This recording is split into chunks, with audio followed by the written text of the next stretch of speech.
कविता अपने माता पिता की बहुत लाडली थी। 3 बड़े भाइयों की बहन थी। कोई भी चीज मांगने पर उसी वक्त सामने हाजिर हो जाती। पूरे घर में रौब था उसका। पूरे परिवार और नौकरों पर राजकुमारी की तरह हुक्म चलाती थी कविता। स्कूल में भी पूरा रौब था उसका। बड़े घर की लाडली जो थी वह, ऐसे ही उसने कॉलेज में दाखिला लिया। उसके ठाठ बाट, बड़ी गाड़ी में आना जाना, हर दिन नया फैशन देखकर हर कोई उससे दोस्ती करना चाहता था। थोड़े ही दिनों में उसके बहुत से दोस्त बन गए। पूरे कॉलेज में उसकी अपनी ही एक पहचान थी। इन दिनों उसके घर एक रिश्ता आया।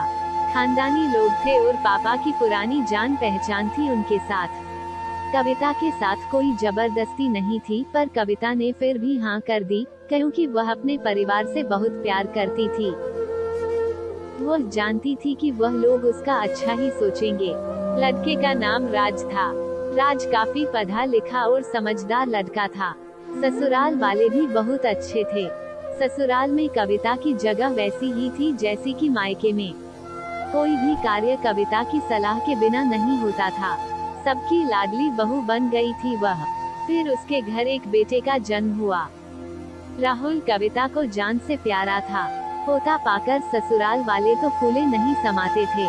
कविता कभी कभी सोचती कि उसकी किस्मत कितनी अच्छी है। उसका हर अपना उसे कितना प्यार करता है। चाहे जीवन में कैसा भी समय आए, मेरे अपने हमेशा मेरे साथ हैं। मैं कभी अकेली नहीं हो सकती। कितनी खुशकिस्मत हूँ मैं। पर शायद कविता की खुशियों को उसकी अपनी ही नजर लग गई थी। एक दिन वह मायके जाने की जिद कर बैठी। राज को बहुत काम था, लेकिन वह फिर भी उसे ले गया। रास्ते में उनकी गाड़ी अन्य गाड़ी से टकरा गई। कविता, राज और राहुल बहुत बुरी तरह से जख्मी हो गए। काफी दिनों के इलाज के बाद राज और राहुल तो ठीक हो गए, लेकिन कविता पूरी तरह ठीक ना हो सकी। सर पर चोट लगने के कारण वो अपनी आंखों की रोशनी खो बैठी।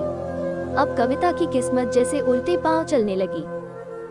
मायके वाले कुछ दिनों तक उसे मिलने आते रहे, फिर कभी कभार फोन ही करके पूछ लेते कि अब कैसी हो।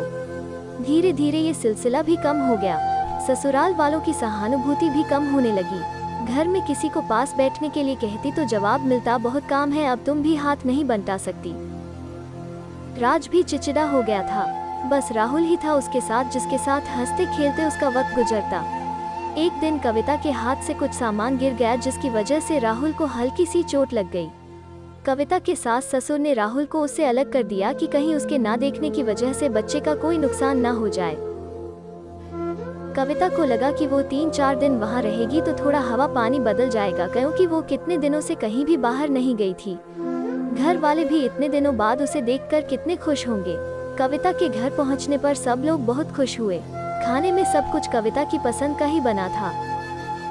उसने अपने मम्मी पापा और भाई भाभीयों से दिल खोलकर बातें की। उनके छोटे छोटे बच्चे भी बुआ के साथ घुल मिल गए थे। रात को सोने के वक्त जब वो कपड़े बदलने लगी तो उसे पता चला कि उसका बैग तो बहुत भरा हुआ था। वो सब समझ गई। वो बहुत उदास हो गई। कुछ दिनों तक तो सब ठीक रहा, फिर जैसे सब बदलने लगा। सबका व्यवहार बदल रहा था। वो लोग जैसे थक चुके थे उससे। सब लोग घुमा फिरा कर पूछने लगे कि राज कब आ रहा है उसे ले जाने। वो बहाना बना देती, जबकि वो जानती थी कि उस घर में अब उसके लिए कोई जगह नहीं। कविता से चलते वक्त कुछ ना कुछ नुकसान हो जाता। थोड़ी बहुत टोका टोकी उसे सुनाई देती, वो टाल देती। एक दिन उसके हाथ से लगकर एक कीमती फूलदान टूट गया। छोटी भाभी ने बहुत हंगामा मचाया।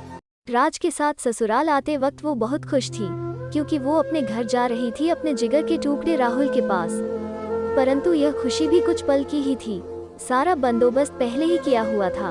कविता को सीधे ऊपर वाले कमरे में पहुंचा दिया गया। राहुल से दूर रहने की सख्त चेतावनी दी गई। एक काम वाली लता को उसकी जिम्मेदारी सौंपी गई, जो उसके खाने पहनने जैसी जरूरतों का ध्यान रखती। कविता ज्यादातर चुप ही रहती। कभी कभी काम वाली लता से थोड़ा बतिया लेती। उसके जरिए राहुल का पता चल जाता। सबकी लाडली बेटी और बहू सबके लिए लाडली से बोझ बन चुकी थी।